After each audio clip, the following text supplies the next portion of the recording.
Thanks to Value for sponsoring today's video. Hey guys, welcome back, Hayley here.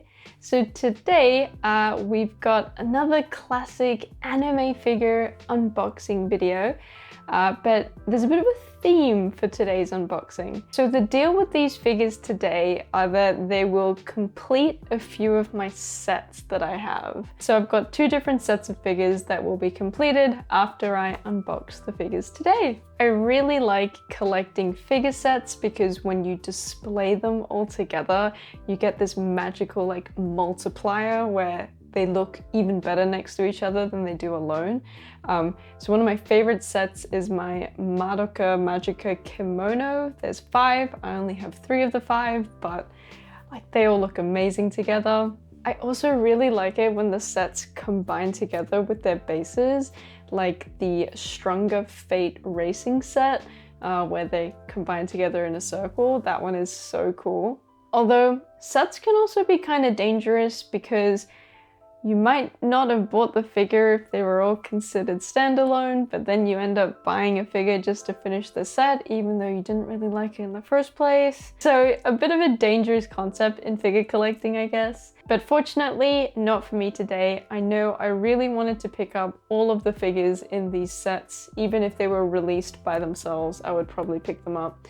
So without further ado, let's get started. So if you've been watching anime this season, and if you're a big fan of Kotobukiya re-releases, this set is not going to surprise you, and that is the Kotobukiya ARTFX Attack on Titan set. And I have the Mikasa and the Levi to unbox today, and I had previously already unboxed the Eren. The timing of me receiving these figures is so perfect because the final season is airing, I'm watching it, I'm super hyped, and honestly, like, getting Attack on Titan figures right now is perfect. Let's start with the Mikasa. I'm probably a little bit more excited for Levi, sorry, Mikasa, but regardless, let's get her open. So obviously, I was really excited when Kotobukiya announced that they would be re-releasing these figures because there aren't a ton of other Mikasa figures out there.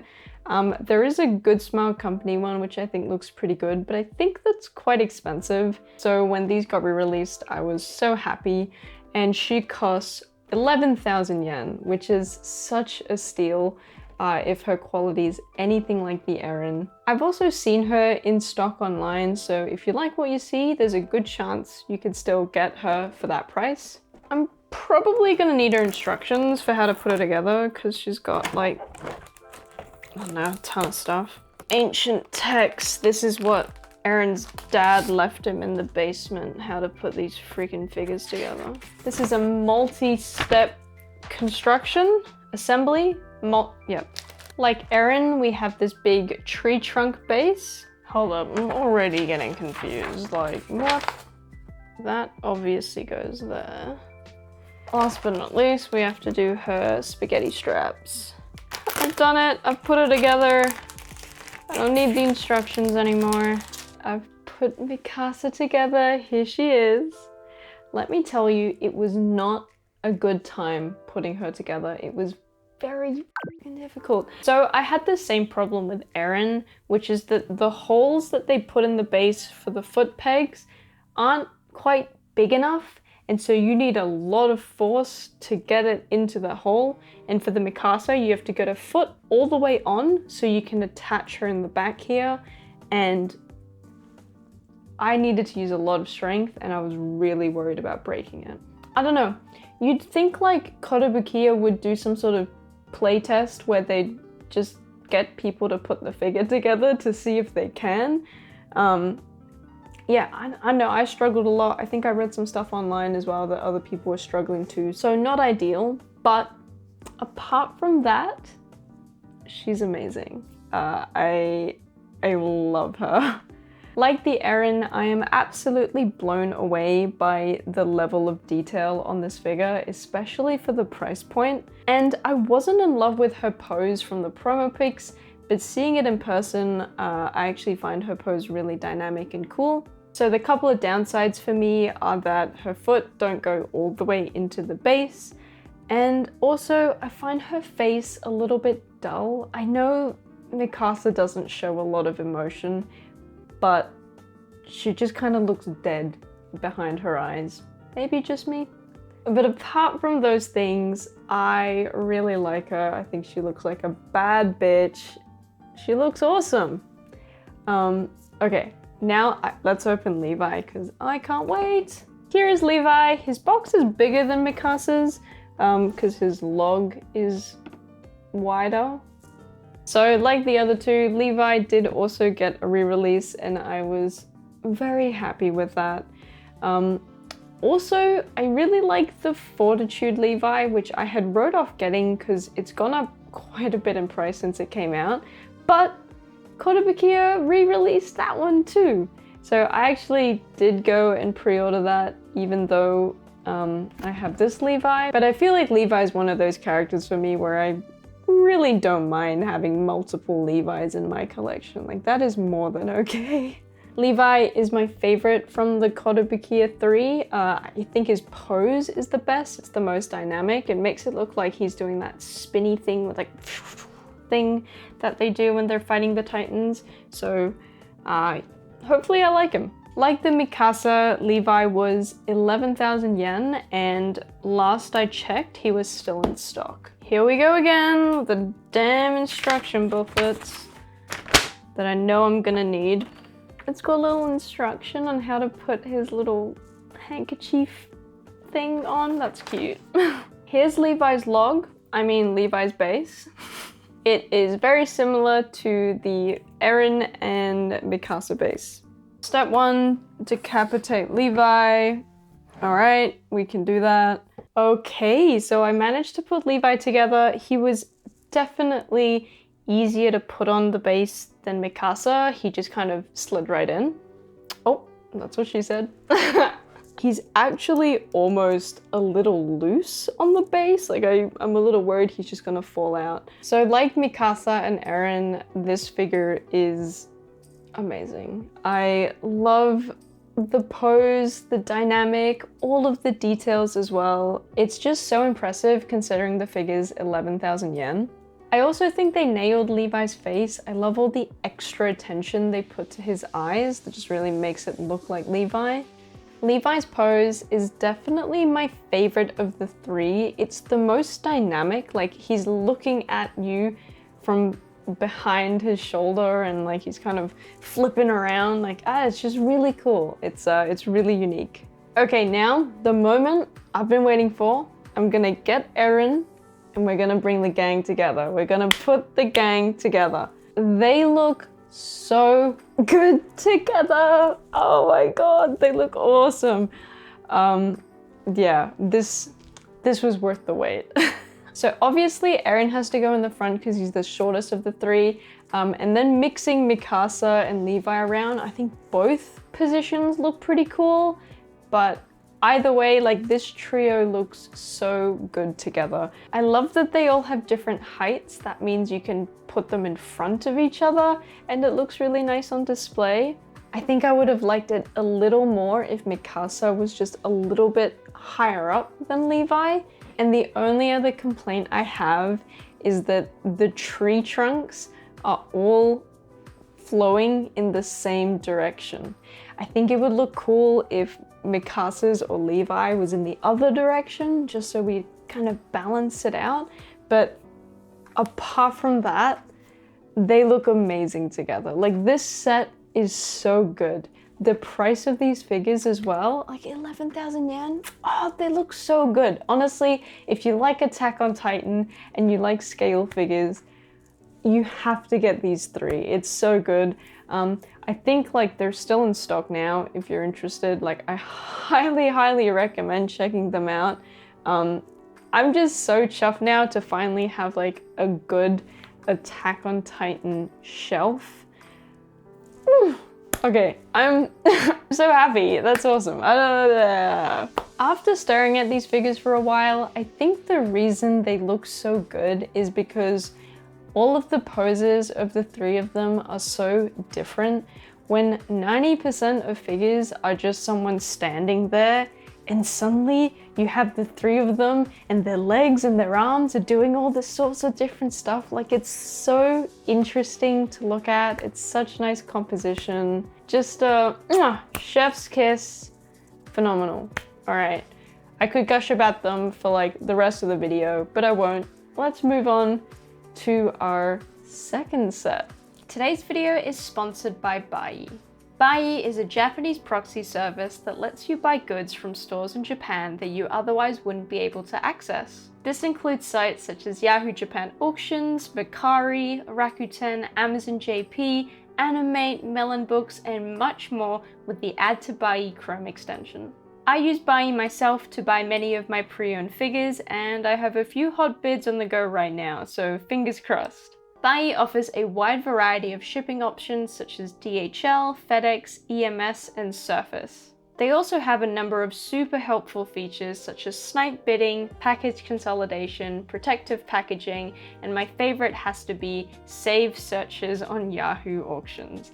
They can even email you when there are new listings so you can jump in and get your holy grail. After another company cancelled my Jeanne I've racing figure due to some shipping issues, I was able to hop onto Bai and reserve it from another seller so that I wouldn't miss out on this grail of a figure, and of course they can still ship it to me. If you sign up to Bai with code Daijoububu, you can get 2,000 yen off your first purchase. Thanks again to Bai for sponsoring today's video. So if you've watched this channel for a while, you know that I like Fate figures, and you'll also know that I like racing figures.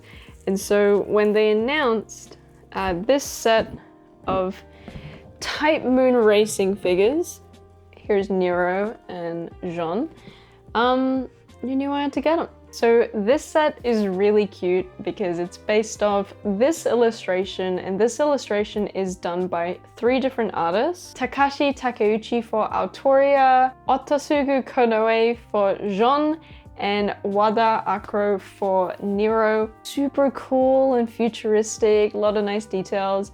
And so they announced a set of scale figures, and they also announced a trio of Nendoroids. So I have actually unboxed all 3 Nendoroids in past videos. I don't have them unboxed now. They're somewhere in my mum's garage until I get around to bringing them to this place. But for the scales, I've unboxed the Autoria, and I was really impressed with her. Like, she had really nice details, and so yeah, I can't wait to finish this trio. So let's race into action and step it up a gear with Nero. Gotta love the shitty racing puns. So Nero retailed for 14,000 yen.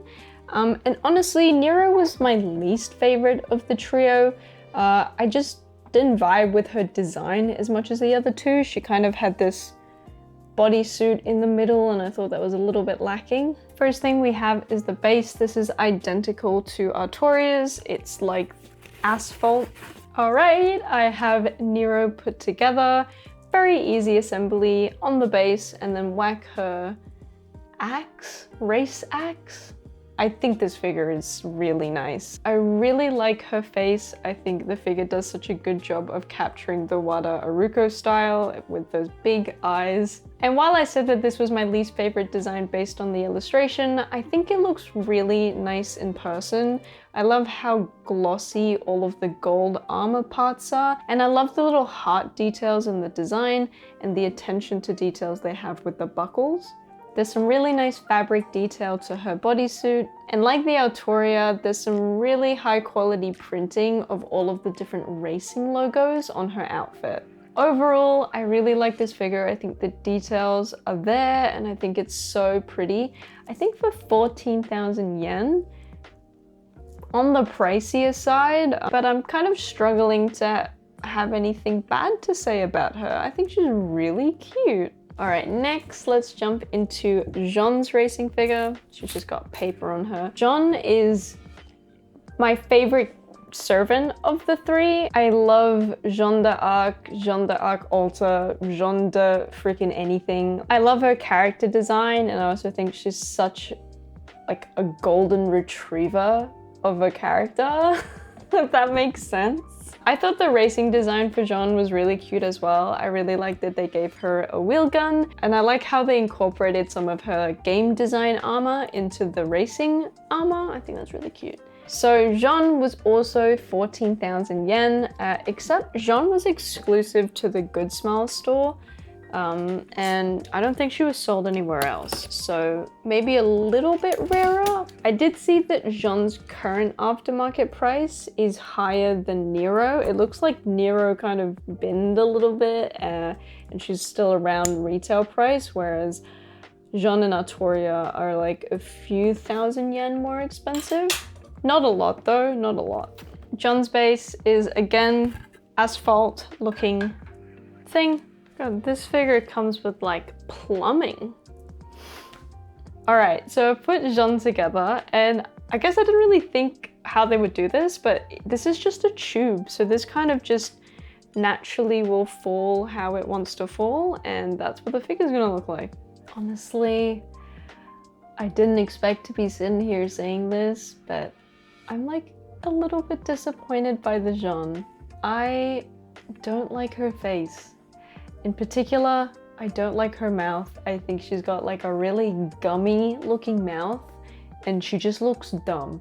Like, I don't know if Jeanne ever looked that smart. Like I said, I see her like a golden retriever kind of person, but she looks just dumb in this. Apart from the face, I do really like all of the details on this figure and all the attention to detail on how the armor buckles together. I think Jeanne's pose is really cute as well, how she's got her leg up, and I really like how the wheel gun tube adds like an extra dimension of dynamicness to the figure. But unfortunately, I can't get over her face. I think she looks ugly. I don't know, I'm like maybe I'm blowing it out of proportion now. So from certain angles, I like the face a lot more than others. So maybe let's put the trio together, and maybe the angle that she is presented at, I like the face.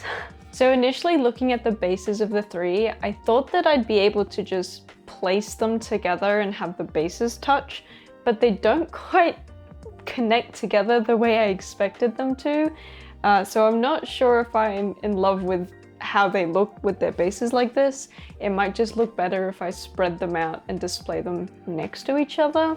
I do feel like Nero and Artoria kind of feel like they go together a little more just with their poses, and Jeanne feels like a little bit like the odd one out, the way she's kind of leaning out to the right. Honestly, a bit of a sad outcome for me for this set, because Jeanne is the one I was most excited for, and she's the one that I like the least from the set. And when I just put Nero and Artoria together, I think they look bomb. And then kind of Jeanne's there, and I'm like, ugh. So I'm really bummed. I kind of didn't expect to not like the Jeanne one. I thought the Nero one would be my least favorite, but I actually really like the Nero, and the Jeanne's the one that I'm like, ugh. Looking at her now, I'm like, is she leaning a little bit? Oh, I'm like not sure what to think, to be honest. I'm gonna keep all three of them. I definitely want to keep Nero and Artoria. And even though I don't like the Jeanne, I'm gonna keep her around in my collection and see if my feelings towards her change over time. But yeah, let me know if you feel the same. Was I too harsh? Yeah, I don't know. I'm kind of confused on this one, to be honest. That is all I had to show you this video. I feel good now that I've completed a couple of sets. You know, it's like taking them off my to-do list. Thanks for watching the video, and I hope you enjoyed it. If you didn't know, I had a Patreon, so feel free to support me that way, and I post some exclusive videos on there as well. Thanks again for watching this video, and I hope you guys have a good week, and I'll see you in the next one. See ya! Bye-bye! Thanks so much to Neonya, Furkan, Retro Richie, Sleepy Quinny, Rurika, Bradley, Mike, Eduardo, Tattletale, and all these fabulous names on the screen here. If I sound sick, it's because I am.